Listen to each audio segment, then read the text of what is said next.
collectively we created the elements. Yeah, it's collectively created the elements. So,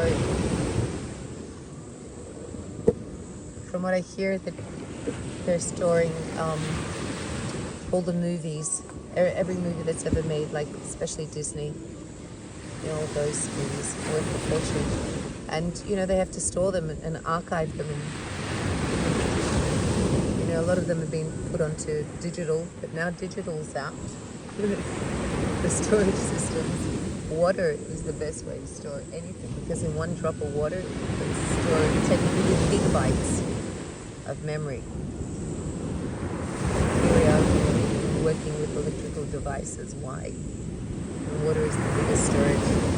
So from what I hear, Disney and all of those movie companies are now starting to store all of their archives and their movies on droplets of water. So why do we... And if you can think, like, DNA that carries in your waters, and, just one drop of saliva can read everything. And, that's what we're talking about, right? It's just that storing of information that we're just tapping with all these bioinformatics work to be able to discover more. Even where do we come from? Exactly. It contains the beginning of life, and we came from our waters. So everything is stored in us. So why do we have water oceans here? Because collectively these are all of our emotions. Humanity's emotions. The more emotions we have, the more Pachamama cries from the sky and creates, our emotions. But this is collective emotions right here, crashing up against the shores. Air is because we all share air, so collectively we create air. We're just exchanging with each other. I breathe, you inhale, and you breathe, I inhale.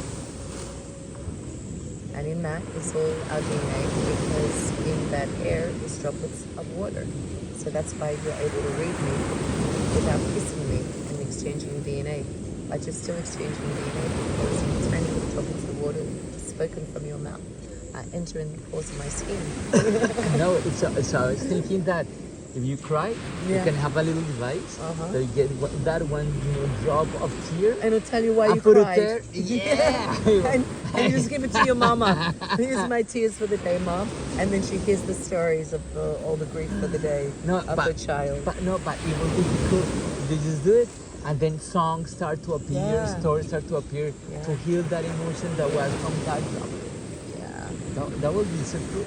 Or you could just send a droplet of water with stories to your friends. But then why are we using cell phones when we can pass back and forth? We're already doing it telepathically, because our waters fly through the ether and they hit everybody in this earth. Because water is divisible into tiniest particles, man. So one drop of water can be divided into zillion billion little tiny nano droplets of water, storing all of the information that was on that big droplet of water. Wow. So cell phones are going to be obsolete, man, anyway. In the new world, what for? Because you're going to be able to do everything telepathically. You saw it. You want to watch a TV screen? Take mushrooms and watch it pop out. You think you can't do that again? Why do you need to go buy a cell phone for? We have everything built in us. No, and it's true. And we're talking about when to move, when the energy is correct, the energies come to you. You hold yourself, enjoy, and doing what you love, and things will start to happen around you. Will take you to your path, and everything will be taken care of. And so what I was... It's like the yellow brick road. Everything starts to unfold as you take a step. The quantum field. As you take one step, a new world unfolds. You take the next step, it keeps adding and adding. But it's only one step at a time that the world in front of you unfolds. That's why you can only live life in the present moment. Because you're laying like pathway. You don't go and just lay the pathway all at once. You're laying one brick at a time. or one stepping stone at a time. No, this is like a little game. So you think something, and you think another thing. You can think 10 million things about, what to do next, right? In your life, in your company, whatever. It's what to do next. And so you think, Chan, but the thing is, what will be the next step for those, for each of them? And the next step will be the one where your body moves you to do it more. So you need to be connected with your surrounding, Pachamama, the matrix, to be able to understand what's the next step. And you just move in grace and in faith. But it's in intuition. It's part, of course, planning and thinking about, okay, I want to do this, I see this, but just visualizing, talking the present even. Like talking about, I see our ministry is so beautiful, our church is fantastic, just a different kind of church. It's the Aquarian Age church. Exactly. It's earth medicines coming back with religion, which is where they belong. Religion belongs in and with all the earth medicines. So people know earth medicines come with spirituality, right? But people are afraid to say religion. Yeah, it is religion. But they are afraid to say. Yeah, they pray to God. Ayah is all about God and channeling Jesus Christ and Mother Mary. But religion also opens the doors to do ceremonies and to do things in a ritual, right? Yeah. In rituals which allow the energy to be supported, because, for example, you create an altar in your house and you go to that corner every time to meditate in the morning, you create an energy around it. I mean, that's like a no-brainer, right? Your hologram is there. The body is sitting there even when you leave. So the rituals create this hologram more. Until it becomes a physical being. That's why churches are so incredible. I mean, inside a church, you feel the energy. People singing to God, and just their soul singing is so beautiful.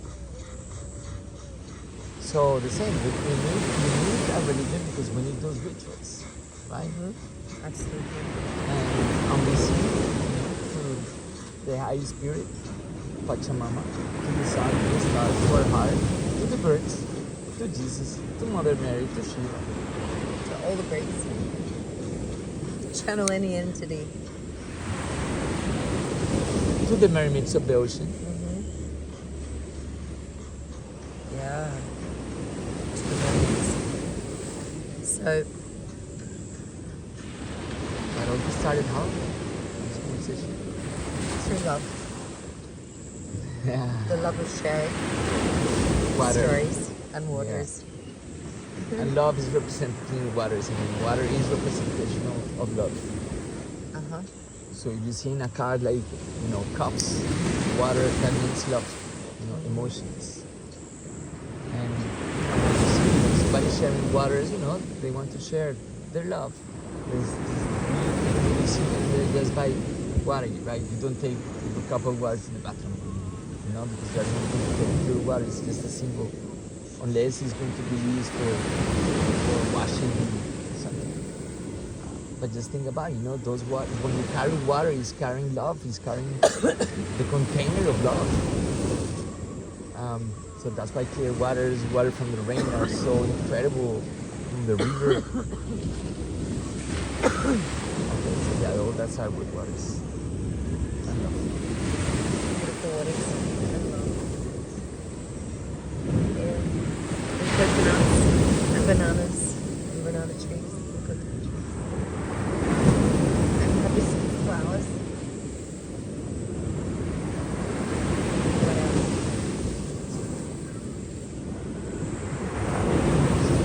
Ciao.